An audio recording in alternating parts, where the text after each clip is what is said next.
Gaiduhe niungets, ogwal niwagitaloda, Oneida aga niwagohunjot. I just introduced myself in my native language, which is the Oneida language, and my spirit name is Gaiduhe, and it means someone who writes. And I'm Bear Clan, and I'm from the Oneida Nation of the Thames First Nations Community. So being a First Nations woman, I can stand here and I can talk about a multitude of issues that are important to me, such as missing and murdered indigenous women, poverty, healthcare, sexism, racism, but I don't have all the time in the world. So I'm going to talk about something relevant to me and my life, and also what I know best, which is education. So I want to talk about someone who is very important to me and someone who is a dear role model in my life, and that's my grandfather, or my Luxot. That's what we call him. So beginning with my grandfather, there's a story which entails his younger years in terms of his schooling. You see, my grandfather went to school in the 1950s and later on into the 1960s, and this was his elementary school education. And as a child, my grandfather, he was fluent in our language, and his parents spoke the language to him in our home, and that was all that he knew. He knew very little to no English, but when he began elementary school and when he started that education journey, it was at this school that they told him that he cannot speak his language. You see, what happened is one day he went home with a note informing his parents that your child cannot speak Oneida at this school. And why?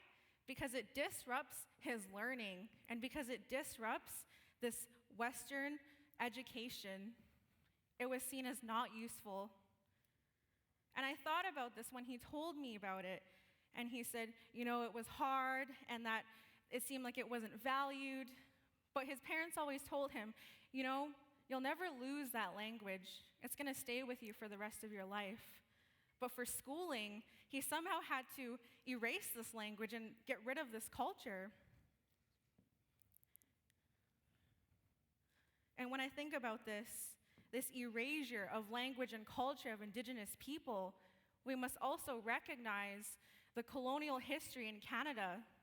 You see, what happened is the Canadian government had created these residential schools as a means to assimilate Native children into Canadian society, with their mandate that they needed to kill the Indian in the child.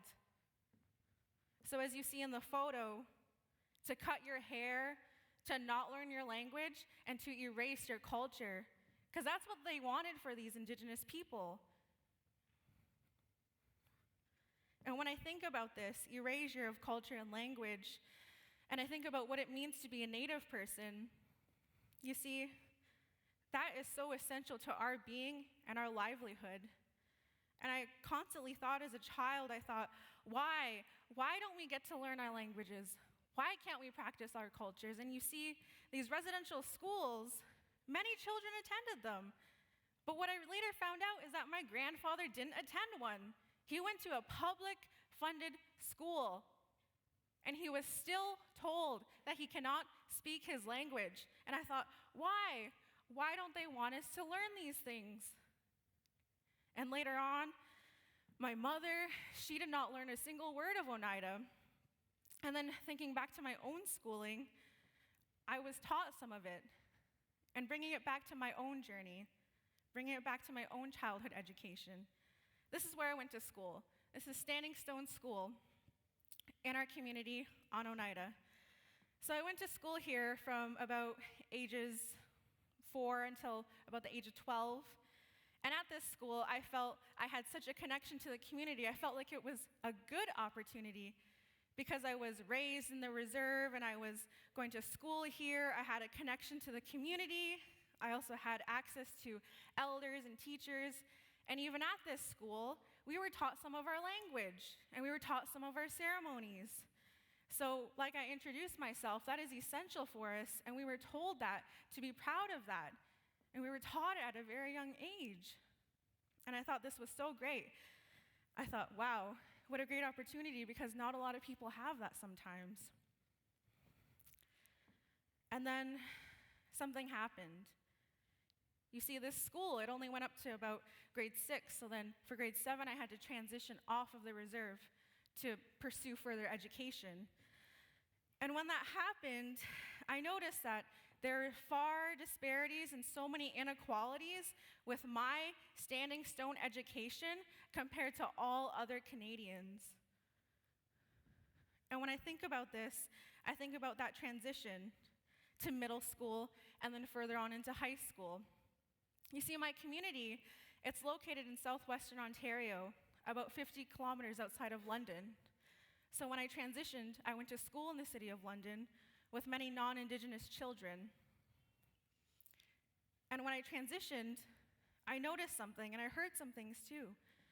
What I had noticed going to this new school is that there were textbooks for every single child in the class, and that there was a teacher for every single subject, and that there were things like science labs, libraries, and computer labs, all these things that Standing Stone had lacked. And I thought, why? Why are there so many disparities? And another thing that I had learned later on as well, in terms of inequalities in education, what I had learned in high school is that on average, for First Nations communities, they receive 50% less funding than provincial and government schools.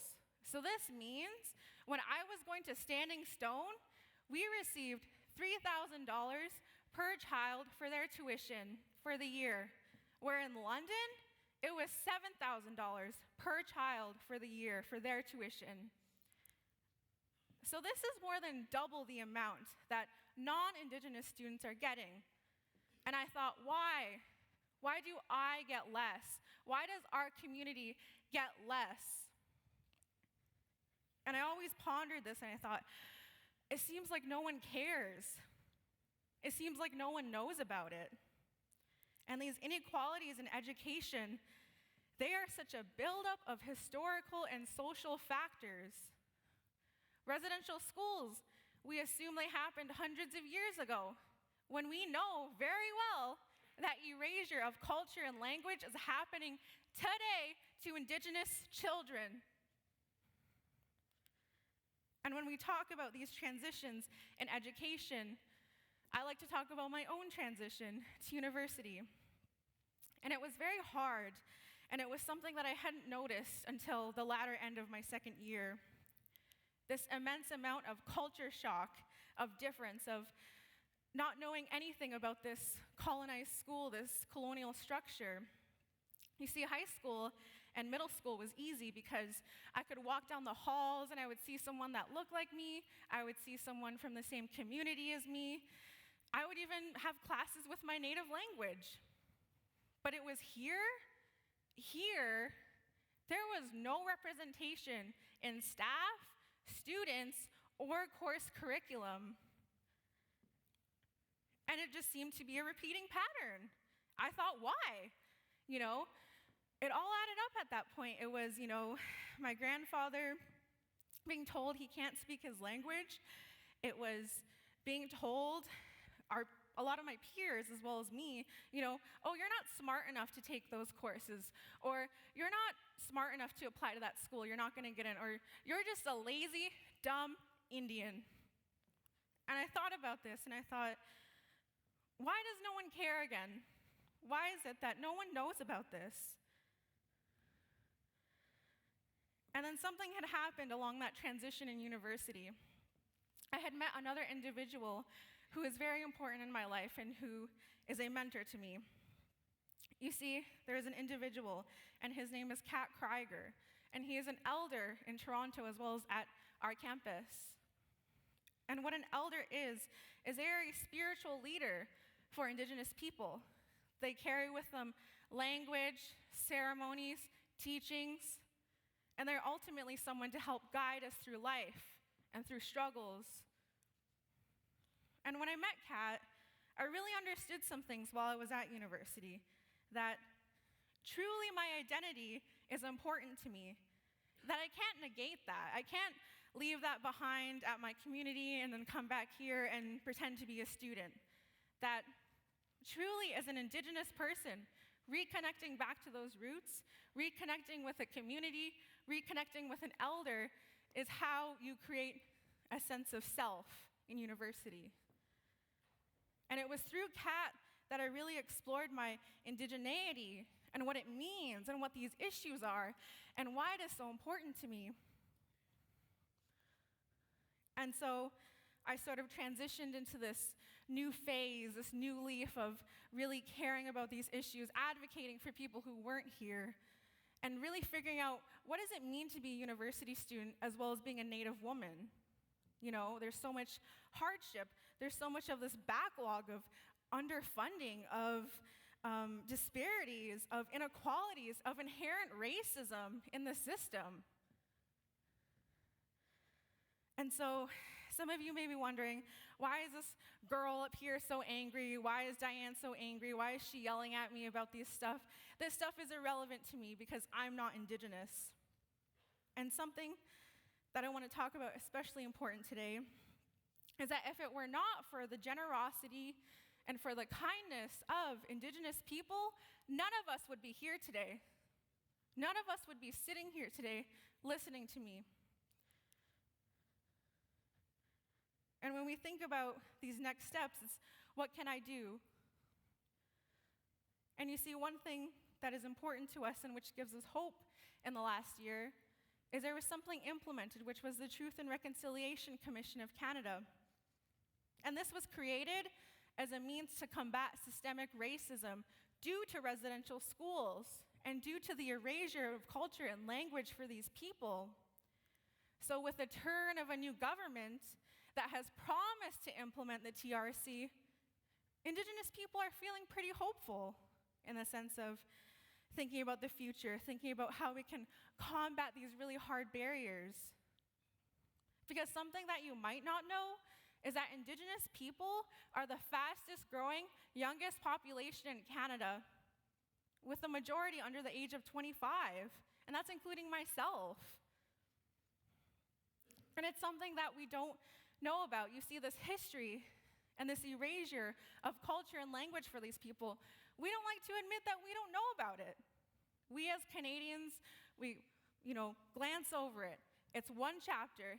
It's some history course. We barely know about these people and what they're going through. And like I said, this wasn't 100 years ago. This is happening today. This erasure is constant. And so, within the Truth and Reconciliation Commission of Canada, there are 94 recommendations to the government about what we should do collectively as a nation to help heal these people. So within these 94 recommendations, I'm here today to talk about one, just one. And what it is to have mandatory Indigenous studies courses at post-secondary institutions. So what this means is a course to learn about these people, a course to learn about their history and how they fit into Canadian culture and Canadian society. And why? Why do we need this? Why does Canada need this? Why do students need this? And it's so that I don't have to keep standing here telling you about it. Yawanko, thank you.